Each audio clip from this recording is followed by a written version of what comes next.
Camilo, qué honor tenerte acá en este espacio, en esta conversación para la Cumbre Global de Liderazgo y digamos, para mí en lo personal es un honor tenerte acá. Hoy quiero comenzar esta conversación preguntándote cómo ha impactado la Cumbre Global de Liderazgo tu vida en lo personal y también en lo ministerial. Gracias, Eli. La verdad que es una bendición y un privilegio poder estar aquí compartiendo, así que muchas gracias. Diría que la cumbre ha marcado un antes y un después.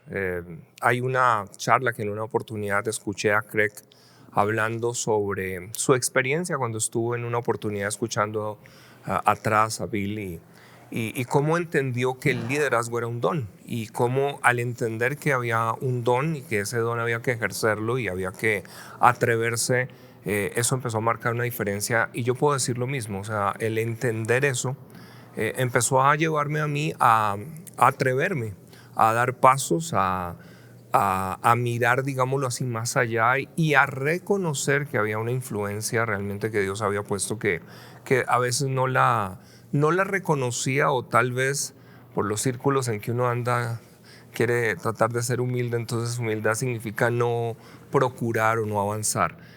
Así que la cumbre lo que me ayudó fue a poder atreverme y a poder empezar a encontrar otros escenarios personales, ministeriales y pues lo que estamos haciendo hoy en día como nación. Totalmente. Yo creo que para todos los que hemos sido afectados por la Cumbre Global de Liderazgo, tenemos un antes y un después, no cabe duda. Hablando de ese antes y de ese después, me quiero concentrar un poco en el tiempo. Hemos visto cómo en Colombia la Cumbre Global de Liderazgo ha sido de una influencia positiva en estos años, pero ¿cómo ves la Cumbre Global de Liderazgo en el futuro aquí en Colombia? Bueno, yo creo que hay un gran futuro. La cumbre recién se ha estado dando a conocer en Colombia. Todavía cuando hablas Cumbre Global de Liderazgo en ciertos círculos, la gente dice, ¿qué es eso?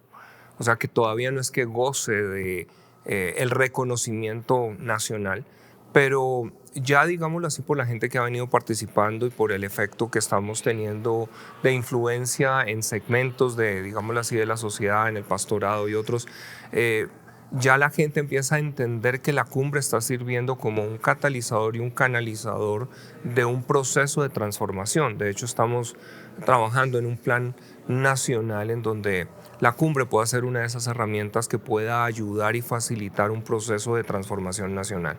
Entonces, hay un futuro que yo creo grande y creo que vamos a poder ver más y más ciudades sumándose, porque pues cada departamento, digámoslo así, es donde ha sido nuestra proyección, que desde la capital de departamento se desarrolle como un efecto cascada para todas las poblaciones rurales. Y lo bello de la cumbre es que pues, ha permitido llegar a zonas que Colombia, sabes, ha vivido una violencia muy grande. Entonces hemos podido llegar a regiones que son zonas que se llamaban rojas aquí, porque pues no era fácil llegar a esos lugares y el formato digital, digámoslo así, de alguna manera ha ayudado en este tiempo.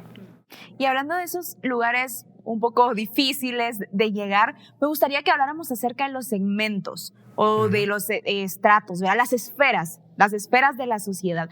¿Cómo ves que ha influenciado la Cumbre Global de Liderazgo en estos segmentos sociales?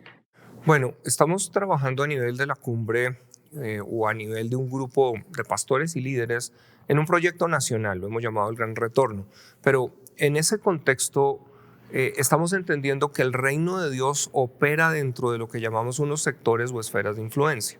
Entendiendo esas esferas hace que sea más fácil sectorizar, por así decir, los líderes de acuerdo a ciertas estrategias. Entonces en la cumbre solemos tener oradores que vienen, por ejemplo, en el campo empresarial. Entonces es muy diferente llevar un orador que tiene una visión desde lo corporativo y que lo pueda potencializar no solamente para hacer crecer su negocio, sino para crear una transformación de su entorno. Eso pues si lo empezamos a mirar a nivel de la educación, a nivel de la familia, a nivel de las artes, a nivel de la misma iglesia, en ese contexto empezamos de repente a ver que la cumbre presenta una herramienta que facilita la convocatoria de personas por sectores que nos permiten entonces empoderarlas de una manera diferente. Entonces está, llamémoslo así, lo que llamaríamos el evento catalítico, que es la cumbre de año, pero luego el poder empezar a trabajar sistemáticamente con otras personas, dándoles visión y activándoles, porque finalmente yo creo que la cumbre lo que hace es activar líderes a influenciar a una escala mayor. Totalmente de acuerdo. Siempre tenemos esa influencia y en muchas partes o muchos segmentos que de eso estamos hablando, hay como esa duda, ¿verdad? Sobre todo cuando viene de una organización como la nuestra, que es cristocéntrica. Y te llevo a esta parte cristocéntrica porque me encantaría saber también qué piensas del reto que tiene la iglesia ahora mismo, en este tiempo que estamos viviendo en Colombia. Yo creo que la cumbre ha sido o nació en el corazón de Dios para ayudar a hacer una transición paradigmática a la iglesia. La cumbre no es nueva, en nuestros países es nueva, pero pues ya lleva más de 25 años.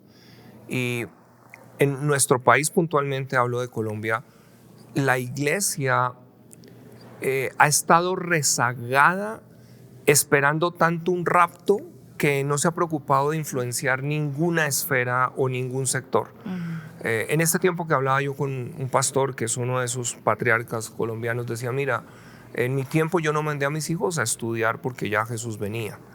Así que eso te puede dar una noción de la importancia de ver que la cumbre lo que está ayudando a mucho de la iglesia nacional es a poder entender que debemos prepararnos como si Jesús definitivamente llegara hoy, pero definitivamente hacer planes como si tardara 100 años. Y yo creo que eso marca una diferencia. Cuando uno mira las diferentes charlas que la cumbre tiene, lo que están ayudando al creyente es a liderar transformación en su sector. Es decir, cómo podemos dejar un legado, cómo podemos cambiar sociedad, cómo si el Señor demora, no solamente estamos en 4 paredes, sino cómo sacamos a la iglesia de 4 paredes. Y eso para mí es lo que es fundamental de esa transición de la iglesia, que la iglesia se renueve. La pandemia trajo, no solamente en Colombia, creo que ha sido a nivel global, estadísticas increíbles de la cantidad de iglesias que se han cerrado, la cantidad de pastores que han dejado el pastorado, pero por lo mismo ha sido un choque para reflexionar qué es lo que llamamos iglesia y cómo estamos haciendo iglesia. Y creo que la cumbre por años había venido dando un planteamiento y dando una propuesta que hoy es más relevante que nunca. En esa relevancia entramos nosotros, ¿verdad? Así es. Y entramos a sentirnos retados para hacer crecer la cumbre global de liderazgo, pero sobre todo para honrar el nombre de Dios a través de nosotros. El tiempo se pasó súper rápido. Gracias por esta amena conversación. Gracias por este tiempo, Camilo. Muchas gracias.